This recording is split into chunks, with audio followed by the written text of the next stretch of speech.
This is the first Wheeljack I've gotten in quite a while. I really like the whole crazy, maverick, well-meaning scientist vibe he throws off. He's clearly the guy who dresses inappropriately for the office lab setting. He's like in his lab coat, but then he's wearing shorts and thongs because he's just like that.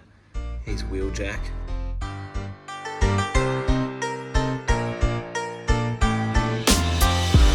Wheeljack. Happy to have you aboard, buddy. Don't feel like on Cybertron, anytime any bot utters, you know, I think I might know a guy. That guy is invariably Wheeljack. I feel like Wheeljack is the eternal and quintessential I know a guy. If he was in the X-Men, he'd be Ford, just like, right on. The warrior scientist has long been one of my favorite character archetypes. Like, I've always loved guys like Panthro from Thundercats, obviously Donatello from Turtles, Beast from X-Men, Gizmo Duck, and, you know, MacGyver. I've also always found the warrior scientist archetype a really important archetype for story driving, especially in, like, you know, in 80s cartoons, because you can always have the, hey, look what I whipped up, let's see if it works, hopefully the Decepticons don't try and take it from us. Open the gates.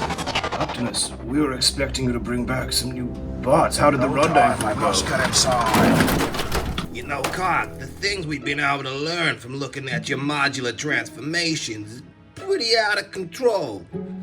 We've just had word from Mirage that Prime's on his way. He said he's coming in hot. Ah, that's great. I can't wait to tell him about some of my discoveries.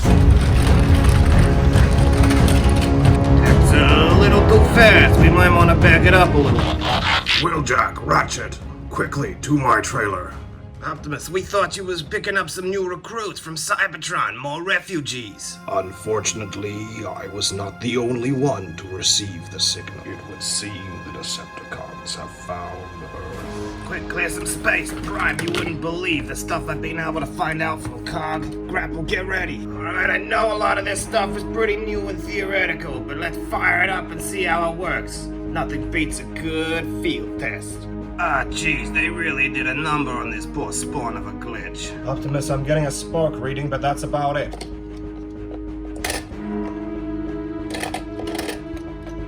Wheeljack, I trust that you know what you're doing. Don't worry, Prime, we're working at the very edge of medicine and engineering.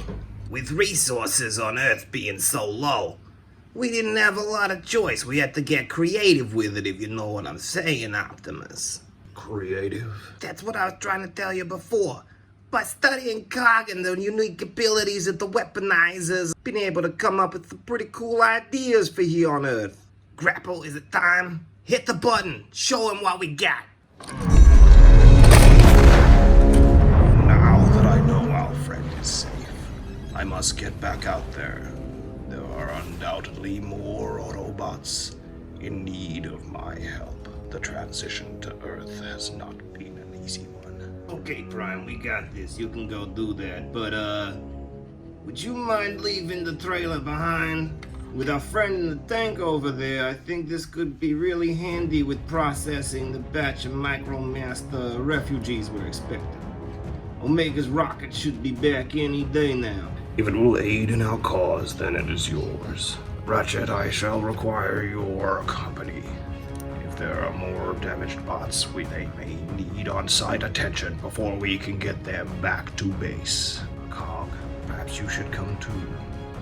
We may need more firepower. You got it, Prime. Then let us depart.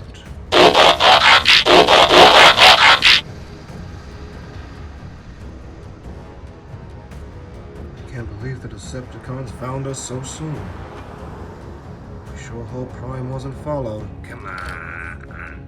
What kind of crazy skills would you need to track him? It's Optimus Prime, for crying out loud.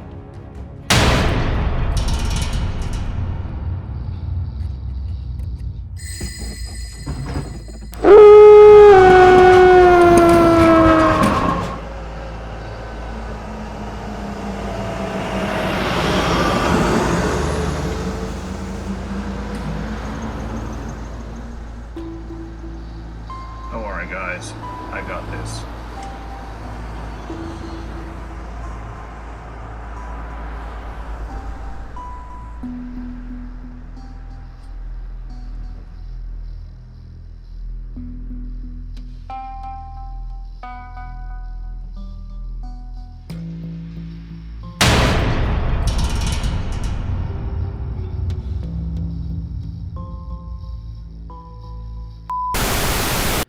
right? But let's rack up some of his G1 like achievements, all right? So he's one of the first two bots we get to see out there, even though he's a scientist doing a supplies run out in the field. So tick, badass. Then next minute, he's looking at dinosaur bones, creates the Dinobots, then he makes the Dinobots smarter so that they're even better. Then he makes extra Dinobots, and then after that, he organizes an awesome training island where the Dinobots can go and hone their skills. Actually, thinking about it now, I might just like the Dinobots. Yup. So I thought while we've got him in this mode, would be a good time to have a look at some comparisons with a couple of other Jacky boys. So I thought we'll start with my other favorite Wheeljack figure. Beep pew! Prime Wheeljack. Now, Prime Wheeljack does look crazy and futuristic next to our faithfully G1 boy. Hey, I'm a fighter, not a fixer. I'm a fixer, not a fighter. Actually, I'm both, as we already established earlier. Pacha! Wheeljack is, as a toy, is also a great example of how many design and engineering cues have been taken out of the Masterpiece line now that they've tried to get all cartoony accurate. It's all about that G1 fun. But yeah, man, how much is this line just Masterpiece Jr.? Not at all to be confused with James Bond Jr. James Bond Jr. You know, it's funny, with the two of them together, I thought in my mind, obviously, before I got this out, I'd be like, yeah, well, the Masterpiece one's still cooler. But, I don't know. Somehow this Earthrise Wheeljack feels more... I can't be the only one who feels this way. He's just, I don't know. I like the fact that he's got more surface texture and sculpt details. It makes him feel more transformery to me. I find sometimes the newer Masterpiece figures look cool from a distance, but then up close, it's a lot of quite plain surfaces. Which I get because of the cartoon aesthetic and what have you, but I'm just not sure how much I'm really feeling it. This Wheeljack also has some really interesting engineering in the transformation, which seems like a pretty good segue. Actually, just quickly before we get into the transformation, so that I can just do it as the one quick robot. My Ratchet did have a couple of QC issues. I've seen there's a few people who we just had a quick look, can't get their Ratchet's head to flip, and have had to shave down the pegs. Mine is in that boat. I haven't shaved this one down because I can't quite get to it. If I pull on the back, it's almost okay. Like if I try and, you know, apply some pressure here as well to get it past. There we go. I can just get it then. Just. The other issue that my Ratchet has is with this arm. There was a burr on like the swivel joint in here for proper transformation, and so that also actually kept making his bicep pop off if I twisted it too much. But that's all sorted now, cause Wheeljack's like that. He ain't gonna let some nasty burr on my rotator cuff stand in his way. I find the easiest thing to do first is just to go ahead and get those arms all looking like that. And on the other side, stretch that out, twist that around to fit, twist that hand around, sweet. Let's go ahead and pull that chest piece down, and again, I'm gonna have to put a lot of pressure. Oh, got him. There we go. See ya, bro. Now we're gonna just come around, close these, get the gun off.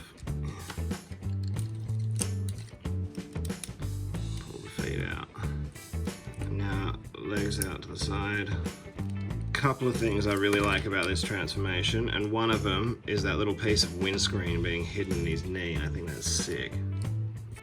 What's also really cool about this windshield assembly is we bring that chest piece down and plug it in where it should go there. Then this actually rotates independently to finish off the shape of the top of the car. That is some slick engineering. Then the arms, it's pretty easy, just bring them up, fold them down, make him do kind of a vulture shrug. You know what I'm talking about. How awesome is that? How that all came together. Pieces from his knees flipping around. That is clever. Alright, so this is something that's been on my mind for a little while, and Wheeljack here just serves as a fantastic example to illustrate the point. First off the bat, massive fan of all of these toys. All of Siege, all of Earthrise, love these toys. I do, however, feel a little bit like the character lineup and wave decisions has been a little mishandled, and they've kind of undercut their own premise to an extent. Hear me out. So, in that initial G1 episode and that initial scaling chart that this whole trilogy is based off of, we only get to see 3 Autobots in their Cybertronian vehicle mode. You see Wheeljack, Bumblebee, and Jazz. Then we get a line that's giving us Cybertronian vehicle modes and being slavishly G1, and conspicuously absent from that Cybertronian mode lineup is Wheeljack, Bumblebee, and Jazz. They managed to get all the Decepticons that we see. They even managed to sneak in the lamppost mode, but we don't get to see those Autobots. So if we're not being that slavish to the source material that we're adhering to slavishly, is this not potentially an incredibly huge missed opportunity to have expanded on some of that initial mythology? Like that little taste of Cybertron at the beginning of that very first G1 episode gets you so psyched up for the show, and it just hints at so much more that you never hear about because we come straight to Earth. This was a chance to fill some of that out. In the show, as a reference point, you get characters like the Technobots, the 86 cast, they all have Cybertronian vehicle modes, so there's a school of design out there. If you look at characters like Twin Twist or Cup, they're clearly hard Cybertronian modes. Even Six Shot is nothing if not a crazy bag of Cybertronian alternate modes. I just don't know why we left it so quickly. You know what? Alt mode altercations aside, it is really nice to have the Autobot science and engineering division together. Get ready for some science-based mystery.